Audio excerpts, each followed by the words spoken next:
The Aeropress is a simple and modern way to brew great tasting coffee at home. A lot of people think that they're similar to cafetières or the French press. However, they're actually more similar to an espresso machine, and that's because it relies on air pressure to extract the flavour, whereas the French press doesn't.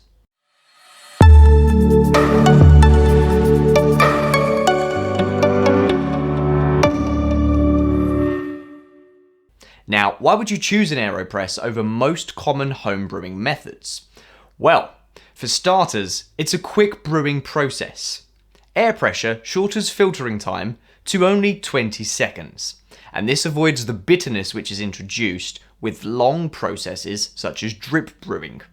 So, because of the short brew time, the acid level is much lower than conventional brewers. The low acid is confirmed by coffee lovers who report that an Aeropress brew is friendlier to their stomachs. Secondly, total immersion of the grounds in the water results in a rapid yet robust extraction of flavour.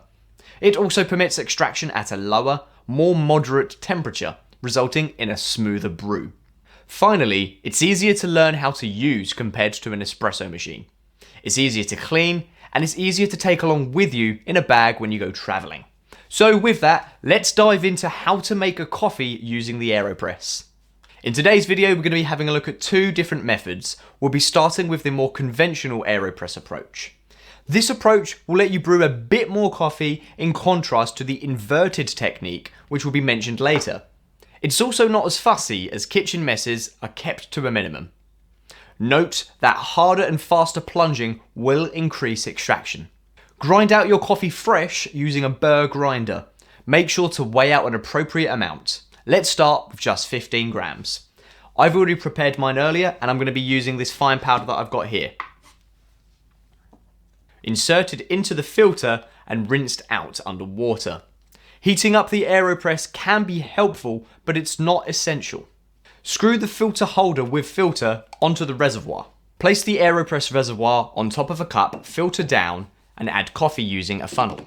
I'm going to be using the scoop which is applied with the Aeropress. Add an appropriate amount of water. Start with around 200 milliliters for 15 grams of coffee. Remove the kettle and wait 10 or 20 seconds after the kettle boils and then add the water to the reservoir. This will make sure that you're getting the correct temperature.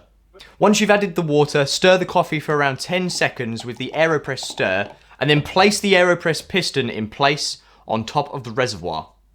So you need to make sure that it's airtight, but refrain from pushing down right away. And you will notice a few small amounts of drips come out of the bottom of the Aeropress into the cup. That's absolutely fine, that's normal. Now let's start a timer. Once the brewing period has been completed, start with around 60 seconds. The plunger can then be pushed down slowly until the liquid is discharged. Now, slower is actually better. As you can see, it's the actual air pressure which is pushing the coffee down through the filter.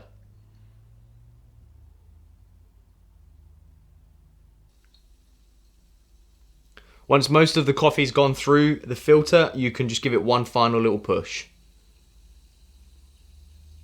And hold the brewer over a garbage can, remove the filter holder, and press the plunger down to eject the grounds. Rinse out the bottom of the Aeropress. Enjoy your Aeropress coffee. Now we're going to be having a look at the inverted Aeropress. The concept behind this approach is to have the device inverted, preventing the brewed liquid from getting free while the infusion stage is taking place. The brewer will need to be flipped over with it full, onto a coffee cup before the plunger is pushed. Be very careful when flipping the Aeropress while it is brewing, as it contains hot coffee. With this method, you can only make around 200 milliliters of coffee at a time. Grind your coffee fresh using a burr grinder. Make sure to weigh out an appropriate amount, and again, let's start with 15 grams. Place a coffee mug next to your Aeropress. The filter paper should be inserted into the filter holder and rinsed out. Now you can heat up the Aeropress, it can be helpful, but it's not essential. The piston should be inserted 2 centimeters into the brewer. The device should then be turned upside down with the plunger on the bottom and without the filter holder attached.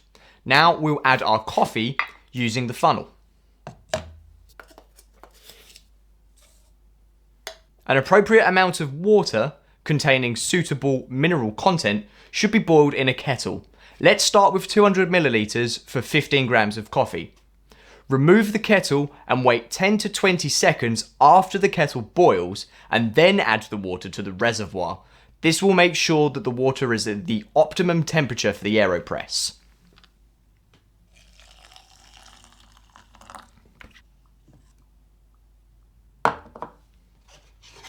Stir the coffee for about 10 seconds with the Aeropress stir. Screw the filter holder on top and start a timer. Pour the brewer's top portion down very slowly until the liquid almost touches the filter. Doing so adds stability to the piston, reducing the chances of it popping off when the flip happens. And after a minute, grab your mug, turn it face down on top of the filter holder, and with both hands on your Aeropress and the mug, flip them over both carefully. Like so. Now the plunger should be pushed down the rest of the way slowly until all of the liquid is completely discharged into the mug.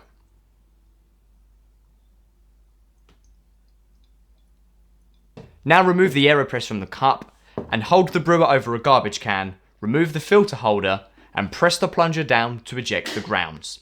Rinse out the bottom of the Aeropress. And finally, enjoy your inverted Aeropressed coffee. I think I prefer this method because it retains more of the flavour, because less water and less coffee is lost during the brewing process. So there we go. There are 2 simple ways to get started with the Aeropress. If you liked this content, go ahead and subscribe to this channel, like the video, and check out jrcoffee.com.